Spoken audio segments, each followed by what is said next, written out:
for freaky True Thanksgiving Black Friday Horror Stories by Mr. Nightmare. What's good? How you day going? Morning, evening, night. Whenever you're watching this video, look, I'm just to talk a little bit of ish what you're doing when you right to the video. I'm not gonna lie to you.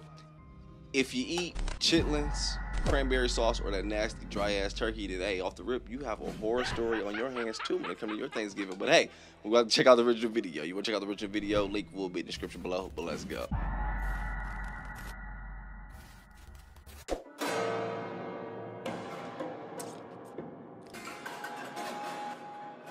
Number 4. Me and the girlfriend were on our way to her parents' house. I was invited to Thanksgiving dinner with them, which was a huge honor for me since I'd only met her parents 3 times. I was also nervous since her grandparents and aunts and uncles would also be there who I had never met. We had a long trek from my house to her parents' house. It would be a good hour-long drive. About 45 minutes into the drive, we had to stop for gas. We pulled up into a literally dead Gulf station right off the highway, and I decided to fill up with premium for once to do my car a favor. Of course, it was cheaper to pay with cash, so I went inside with my head down as I dug my hand inside my wallet searching for a 10 and a 20, and when I pulled the bills out, I instinctively looked up and said, 30 on 2 please. But I stopped mid-sentence. There was no one there. I looked for a bell on the counter. None. I simply called out, "Anyone there?" There wasn't even a back door behind the counter that you would assume would lead to some kind of employees-only room. No, it was just completely empty. The only other door in this little gas station besides the entrance was the single bathroom, and that door was open, exposing the blackness from within the bathroom. I figured maybe whoever was manning the cash register may have just gone outside for something. I walked back outside and shrugged my shoulders at my girlfriend out of confusion. I looked around for maybe a porta potty or an ice machine or something that could be distracting a potential cashier, but there was nothing. It was a relatively small little station with foliage surrounding it in almost all directions. I figured maybe somebody could be behind the building smoking a bogey or a doobie, so I went back there as a final attempt. Nope. Just a dumpster sitting under a dimly lit roof light. Ugh, I figured I'd just pay credit at this point and turned back. But as I did, somebody from out in the woods called over to me in a kind of whispery yell. My heart skipped a beat when I heard this. Hey! Hey! I kept hearing it from the woods. I took out my phone and flipped on the flashlight just to skim the outer tree line for anybody who could be hiding in there. As my now shaking hand rotated the phone slowly. I ain't gonna lie, dog, because I told you I drive everywhere, because I don't fly. But though, when you do it get to a point, you have to stop at these little gas stations in the middle of nowhere, and they are dark as ish, though. I'm not gonna lie, a good amount of the time, it could just be me, a good amount of the time, they're not as creepy as movies make them out to be, but a good amount of the time, shit, they are creepy as people make them mugs out to be, dog. Hiding in there. Shit. As my now shaking hand rotated the phone slowly, the light momentarily revealed somebody from behind a tree. I took off back to the car and stepped on it out of there. My girlfriend was scared shitless just in reaction to my fear. I told her about the bizarre thing that just happened, and from that point on, she kept looking through the rearview mirrors just to make sure we weren't being followed. We pulled up to the next gas station we could find, this time one that actually had a cashier. I paid him 30 and began filling up. A van... They probably don't, I'm just overthinking shit, but hell no. Actually had a cashier. I paid him 30 and began filling up. A van pulled up to the pump right behind mine, and a man wearing a cap stepped out staring intently at me. I tried to act as if I didn't notice him, but when it got to the point where he was staring at me for at least 20 seconds straight, I had to look at him and ask him if there was a problem. He finally turned away. The second I was done, I hopped back in the car and took off once more. We made it to her parents' house safely, and I don't believe we were followed. Now, I wouldn't have shared this story if it weren't for the fact that a few weeks later, I did some research and found out that a 33-year-old Indian man who worked at the gas station we had stopped at had been murdered and his body was stuffed in the woods behind the station. Damn. I immediately gave the police a tip about the guy who I saw at the station who was surely caught on camera. The following year on Thanksgiving, a similar murder happened at another gas station. We have since nicknamed him the Thanksgiving Killer. I fear only the worst once more this year, as he has still not been caught. Man, what if you could get your music submitted to I'm gonna play real quick. He was trying to lure dog into the woods, and the crazy part is, like, do you really think someone's gonna go for that? Like, I'm at this gas station in the middle of the night, in the middle of nowhere, and the clerk is not even here at all, and I have no idea what's going on. But out of nowhere, I hear this voice just coming out the freaking woods, and it's whispering. Bullshit! I'm not going to that. Hell no, this is a long ass ad too, dog. I can already see Walmart the next story. Oh, I could submit 10 horror stories going to that mug. Them motherfuckers piss you off in there, boy. Here, as he has still not been caught. Number 3. Oh shit. Walmart attracts the weirdest people. It was Black Friday, meaning me and my brothers were going video game shopping. Our first and only stop was Walmart. Shit, The place was absolutely mobbed, and being Walmart, it was mobbed with the wrong kinds of people. Gross, weird, and just creepy people everywhere trying to save a few bucks on already cheap products.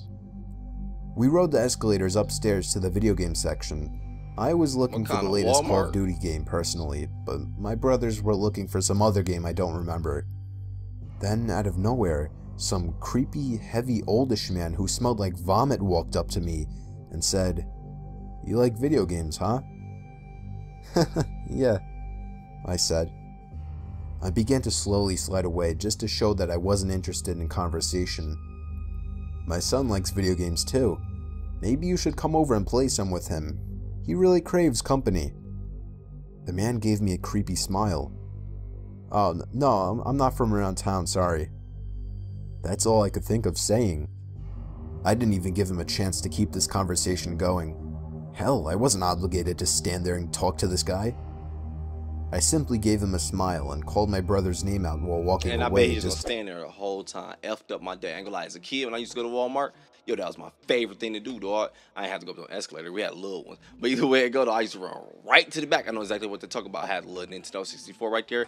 You looking up, breaking your damn neck playing, and here come your stinking ass. And just sitting there probably just staring, a little weird ass. I simply gave him a smile and called my brother's name out while walking away just to seem distracted. I did a quick backwards glance. He was just staring at me as I walked away. I'm telling my daddy beat you up. I made it to the next aisle over and immediately felt comfort in being next to my brothers. I waited around until they finally found their game and we headed over to the checkout counters. The lines were insane. I knew it would probably take 10 to 15 minutes just to make it to the counters, so I took that opportunity to check out some of the jeans and t-shirt sales. At one point, I found myself in probably the most secluded corner of the store checking out some t-shirts when someone grabbed my arm hard. I thought it was my brother messing with me, so I turned around and told him to fuck off. But it wasn't him. It was the man. I started calling for help, screaming that I didn't know this man. Some people came over and stared, but that was about it. The man let go and walked away. I don't know what he was thinking or planning on trying in such a public place. I didn't tell my brothers what happened out of embarrassment. Get you out. Never let them get you to the second location. In such a public place. I didn't tell my brothers what happened out of embarrassment, but they picked up on the fact that I was quiet afterwards. "It's nothing," I kept telling them. We got into my brother's Camaro, and when I sat down, I looked to the entrance of the Walmart. There he fucking was, sitting at the bench, facing me. As we were leaving the lot, we had to pass right in front of the store. I got one last look at the creepy man. His head moved ever so slightly to constantly face me, even through the car window at night. I gave him the finger, but it didn't seem to influence him in the slightest. That was the last I ever saw of him. Walmart attracts the weirdest people. Number 2. The rudest too. It was Black Friday 2013, and I decided to be one of those people who gets up at 3 a.m. to get some early deals. Home Depot was having crazy deals on artificial Christmas trees, so I wanted to get there early and buy one for my family. They opened their doors at 3 a.m. on the spot, 3 hours earlier than usual for Black Friday. Surprisingly, only me and one other guy were waiting to get in. I guess everyone else was at Best Buy or the mall, I found a nice 9-foot tall artificial Christmas tree, originally for $200, but at that moment half off for only $100. I've never participated ever in Black Friday. I've went to participate once with my girl. It was like when we first met. It was her and her friends. I was like, it was gonna be fun. Let's just go to do it. We like went to one, and it was at a Target though, whatever. But I've never actually legit like, all right, I'm about to participate and give me some good ish. But it always seems like, unless I'm tripping, is it really legit like some good ass deals? Like, yo, this is legit hundreds and hundreds of dollars off, or is it just like taxes? Because most of the time the sales always, at least from the outside looking in, because again I never participated, it always look like what you save taxes, like they knocked off what $10 from this shit. Originally for $200, but at that moment half off for only $100. I asked one of the few employees working at that hour to help me carry the box to the checkout and then to my car. The parking lot was still surprisingly empty for Black Friday. Cause it's Home Depot, maybe boy. I didn't have to come so Ain't nobody good. Don't get me wrong, Home Depot good. We get some sales, but Home Depot has not come outside early 3 a.m. Black Friday. I don't know, maybe it is. I don't fucking know. Oh my God, you wanna do Black Friday with us? Hell yeah, we're going Best Buy. We'll go Home Depot. The fuck? Who the fuck? Who no damn Home Depot? It's 3 in the morning. I'm about to go to fucking sleep.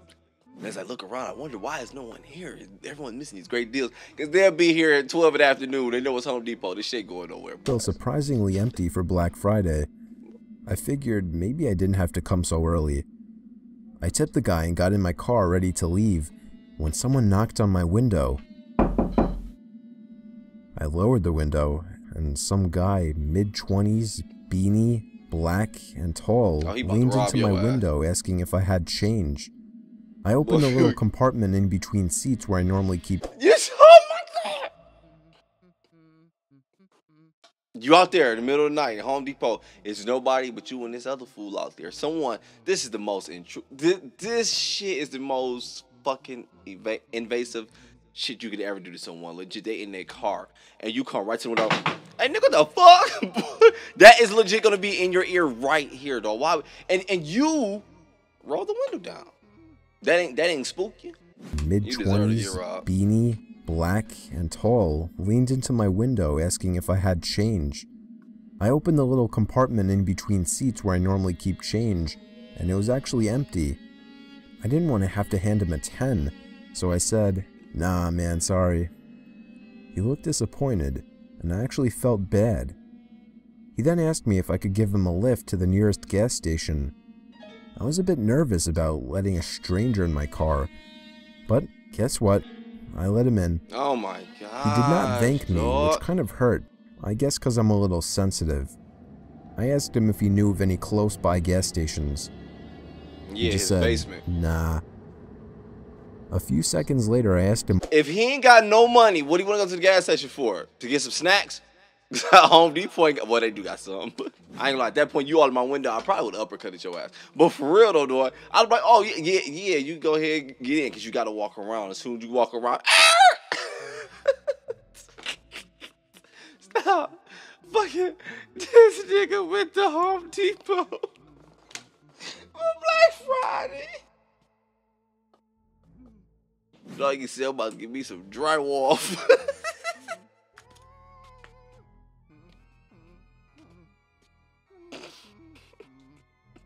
a little sensitive. I asked him if he knew of any close-by gas stations. He just said, nah. A few seconds later, I asked him why he needed to go to a gas station, and I swear to God, he didn't answer. It's not like he didn't hear me. He just flat out ignored me. I stopped looking at him at that point because I was feeling a bit uncomfortable now.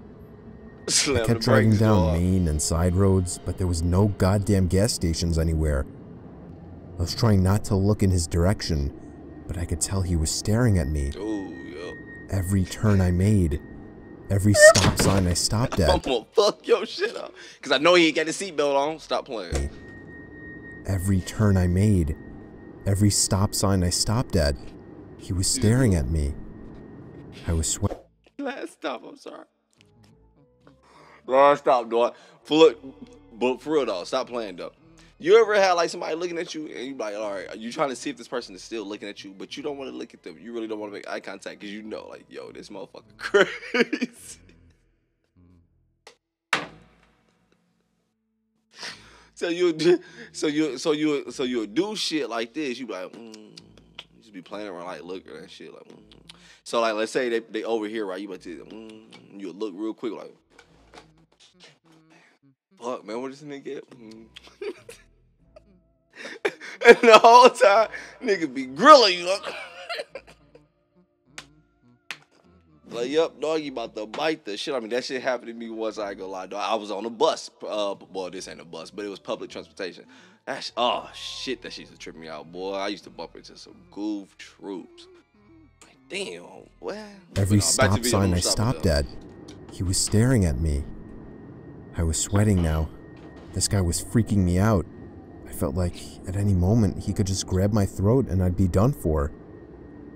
At last, I could see a gas station just beyond a light which had just turned red. Why did it have to turn red just now? I thought to myself.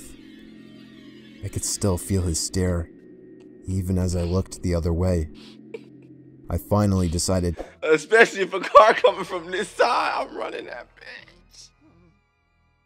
I'm gonna fuck you up, boy. Dare, boy, you got me even as I looked the other way. I finally decided to sum up the balls and looked at him. I felt his cold, emotionless stare run straight through my eyes into my soul. Are you okay? I asked him. He ever so slightly nodded his head, almost not even noticeable. The light turned green, and I pulled into the gas station. He stepped out and stood by the sidewalk and watched me as I pulled away. When I got past the intersection, I laughed out of joy and the ridiculousness of the situation. But then I realized something. I patted myself down and then began to panic. Oh, I think I know this. I was missing something. He robbed him for his wallet. Phone. Oh. I was only a few blocks away, so I made a U-turn and headed back to the gas station. He was gone already. Stop fucking playing. I drove home and confirmed that my phone was missing. You was that scared for your life to even look at him. But out of nowhere, you got the balls to go back to get your shit. Stop playing with me, boy. Did I watch this video already? I hope I didn't. I am not about to trash this hole. If I did, fuck that.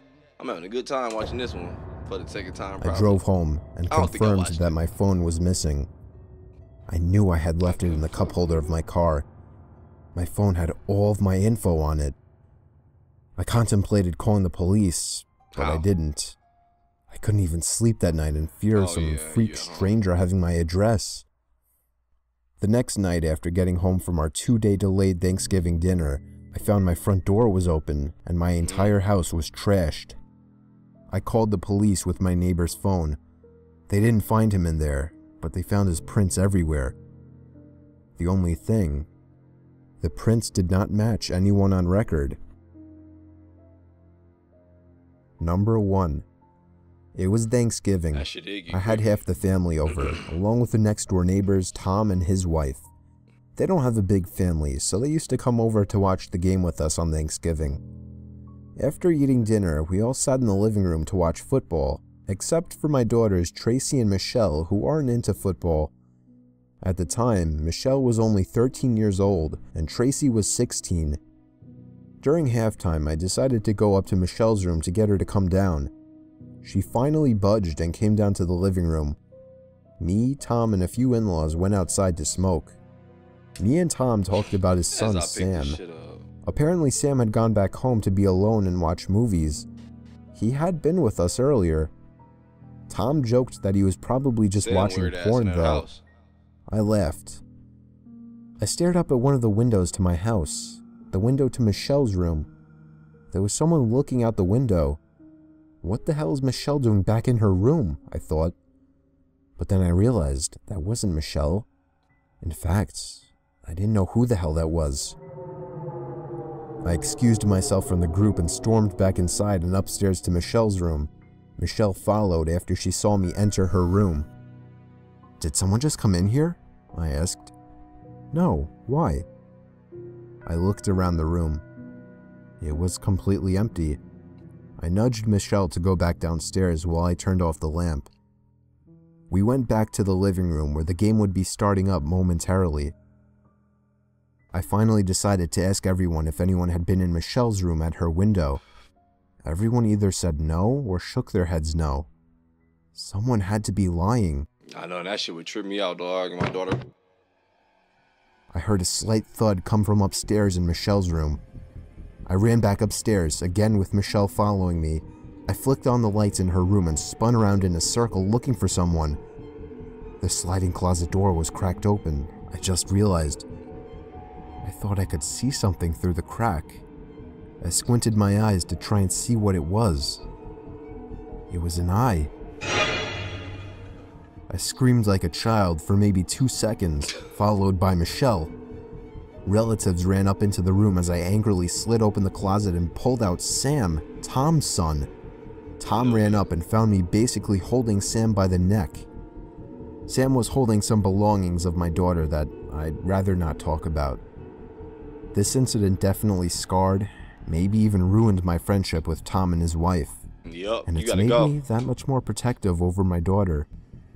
Oh, but that damn Home Depot story, I'm not gonna lie to you. I was confused from the beginning of that mud. I didn't want to say nothing at the beginning because I'm like, all right, I don't want to trigger nobody. Because, and still, I'm like, yeah, it probably is people who do go to Home Depot very early for Black Friday. I'm not saying they don't go for Black Friday. I'm not saying that. I'm saying I never known them to get up 2 in the morning and camp outside for Black Friday for Home Depot. I've never heard of that. But whatever, if it happened, hey, it happens, whatever. So, but my brain from the beginning of that, I'm like, yeah, I'm a little confused on this part anyway. Then it's like every decision, blah, because I ain't gonna lie, it felt like every decision that was being made was getting stupider and stupider, not being funny, dog. It was to a point legit, it was like, I felt like it was almost as if it was like, yo, you know what? Oh, you almost robbed me or killed me, but you messed up here. Let me give you another chance. Oh, you messed up right here, but here you go. Let me give you another chance. Don't get me wrong. The whole swerving the car, running. I'm really running the red light, but the whole swerving the car and trying to get a hit part, yeah, that was just me being funny. I ain't gonna say I do all that because, of course, you don't want to overreact in the moments too soon because, as we see what could have happened, it was just a little pickpocket, whatever, right? But at the same time, your guard gotta be up and be ready, dog. So at that point, it will be using a little hindsight. But regardless of the other decisions, though, it was just like, yeah, none of this is hey, maybe it's just me, though. I don't know. Maybe these are like, yo, to you, maybe these was amazing. These were some amazing decisions. But to me, I was like, yeah, I'm not liking neither one, dog. But yo, either way, I'm gonna go ahead and get up out of here and enjoy my day. I already ran circles around you, tucking word salad and shit. But yo, I'm gonna go ahead and get up out of here and enjoy my day. You do the same thing. Enjoy your day, morning, evening, night. Whenever you're watching this video, but I'm out.